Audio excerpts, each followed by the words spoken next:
Hi everyone, today I'm going to be talking about the spillover crossover model by Bakker and Demirodi and how it connects to other research on work and family life. The main focus of this presentation is to show how work and personal life are deeply connected and how stress doesn't just stay in one place. Instead, it can actually move across different areas of life and even affect other people around us. This is something that's really relevant today, especially with how common stress, burnout, and busy schedules have become. A lot of people try to separate work and home life, but in reality, it's always not that simple. So, throughout this presentation, I'll be explaining how this model works and why it matters, especially when we look at real-life situations. So, starting off with the main idea.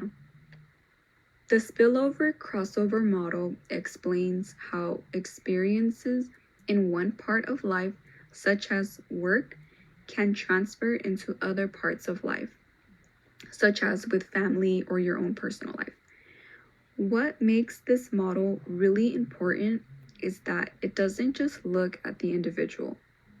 It also looks at how those experiences impact other people, especially close relationships such as partners or with family members.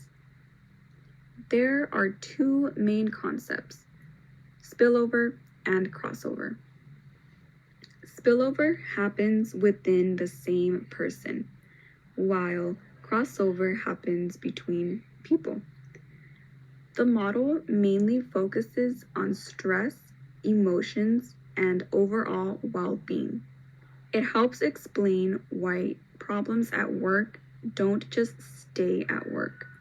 They actually follow people into their own personal lives at times. This is very important because it challenges the idea that we can completely leave work at work. Instead, it shows that our experiences are connected and can influence multiple areas of our lives at the same time. Spillover refers to what happens within a person when experiences from one area of life carry into another. For example, if someone has a stressful or overwhelming day at work, that stress doesn't just disappear when they clock out. It often will show up at home through things such as irritability, low patience, or feeling just mentally drained. You might also notice someone being quieter than usual, more frustrated, or just overall not being as present as they typically are with friends or family. At the same time, spillover can also be a positive thing. If someone has a really good or productive day at work, they might come home in a better mood, feel more energized, and just interact more positively with others. So, overall, spillover affects a person's mood, behavior, and energy levels, and it plays a big role in shaping how they interact with others outside of work. This shows us that our daily experiences are not isolated, but instead they build on each other and carry over into different parts of our own lives. Meanwhile, crossover takes this idea further by focusing on how stress and emotions transfer between people. This usually happens in close relationships, such as between partners, spouses, or even family members living in the same household. For example, if one partner comes home feeling stressed or overwhelmed from work, that stress can then affect the other partner, even if they didn't experience the situation themselves. They might start to feel stress too, or react emotionally to the other person's mood. Over time, this can lead to tension, emotional strain, or even conflict between the couple. This can create a cycle where both people are affected, even if one person experienced the original stress. So instead of stress staying within just one person, it can actually spread across relationships, and it creates shared emotional experiences, which can impact overall relationship quality. This model is really important because it shows that work-life balance isn't just an individual issue.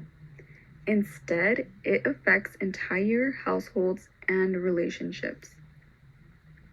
A lot of people think of stress as something personal, but this model shows that it actually has some social effects. Work-related stress can impact communication, emotional connection, and overall relationship quality at home. For example, someone who is constantly stressed from work might have less patience, which can affect how they communicate with their partner or family. It also helps explain things such as burnout and relationship conflict, since stress is constantly moving between different areas of our lives instead of staying separate. So, overall, it gives us a better understanding of how interconnected our daily experiences really are, and why it's important to manage stress in a healthy way.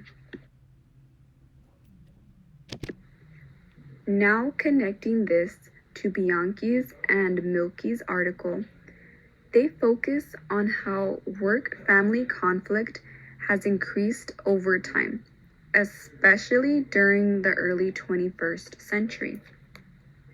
They explain that more households now have dual earners, which means both partners are working, which ultimately increases overall responsibilities and home pressures.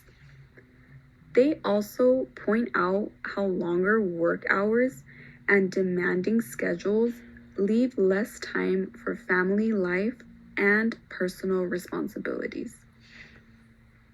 Because of this, people are experiencing more stress and less time to recover from that stress. These changes make it harder for people to maintain a balance, which directly connects to the idea of spillover, since more stress at work leads to more stress at home. When we connect this back to the spillover crossover model, we can clearly see how these increased work demands lead to stress that carries into family.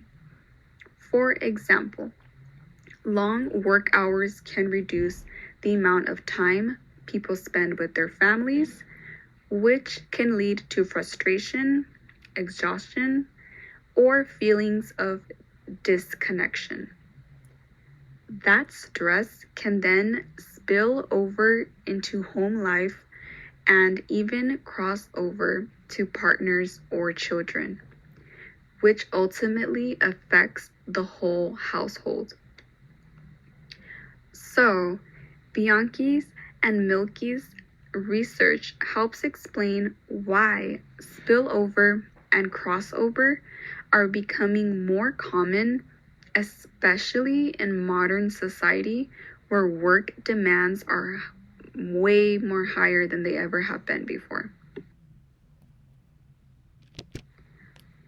The second article by Koch and Benoist focuses on the role of supervisors in shaping employees' work-life balance, which is something that people don't always think about right away. They explain that supervisors act as role models when it comes to how employees manage boundaries between work and personal life. In other words, employees often look at their supervisor's behavior to decide what is acceptable or expected in the workplace. For example, if a supervisor regularly sends emails late at night or expects quick responses from employees outside of work hours, employees may feel pressured to do the same, even if they don't want to. On the other hand, if a supervisor clearly respects boundaries, avoids contacting employees after hours, and even encourages time off, employees are more likely to feel comfortable separating work from their personal lives. This shows that workplace culture isn't just about official policies. Instead, it's also about everyday behavior and expectations. So, overall, this article highlights how leadership plays a really important role in shaping how employees experience work-life balance. This connects directly to the spillover crossover model because workplace environments can either reduce or increase stress, really just depending on how they are structured. If a workplace has supportive supervisors who respect boundaries, employees are more likely to leave work stress at work, which ultimately reduces spillover into their own personal lives.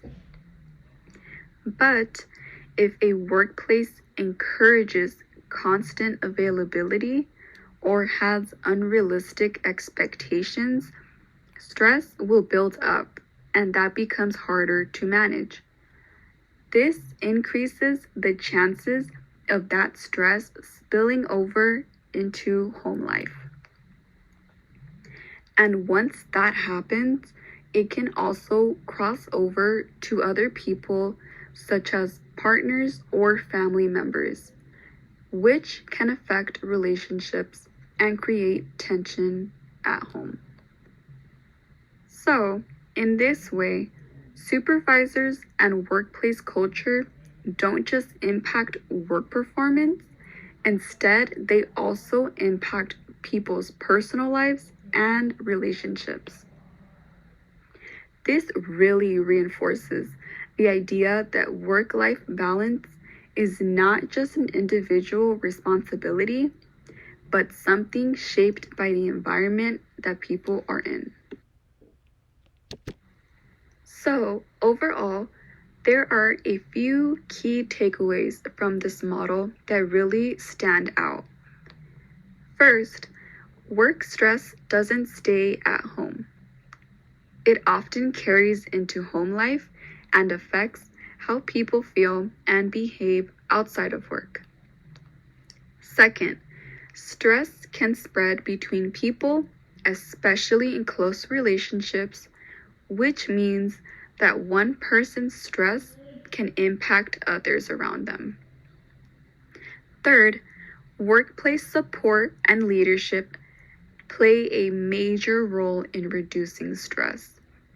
When supervisors encourage healthy boundaries, it can make such a difference in how employees manage their work and their own personal lives. And finally, having clear boundaries is very, very important. Setting limits between work and personal time can help reduce stress, prevent conflict, and improve overall well-being. These takeaways are important because they show that both individuals and organizations have a role in creating a healthier work-life balance. So, to conclude, the spillover crossover model shows that work-life balance is more than just managing time. It's really about managing emotions, relationships, and environments. It highlights how experiences at work don't stay isolated, but instead move into other areas of life that can affect other people. Both individual choices and workplace structures influence how balanced someone feels, which means that responsibility doesn't fall just on one side. This model also helps us better understand why stress and burnout are so common nowadays, especially with increasing work demands and constant connection through technology. So, overall, creating healthy boundaries and supportive work environments is really important for reducing stress and improving well-being. This is not just for individuals, but for families and relationships as well. And understanding this model can help people become more aware of their own work life and how it affects not only themselves, but the people around them.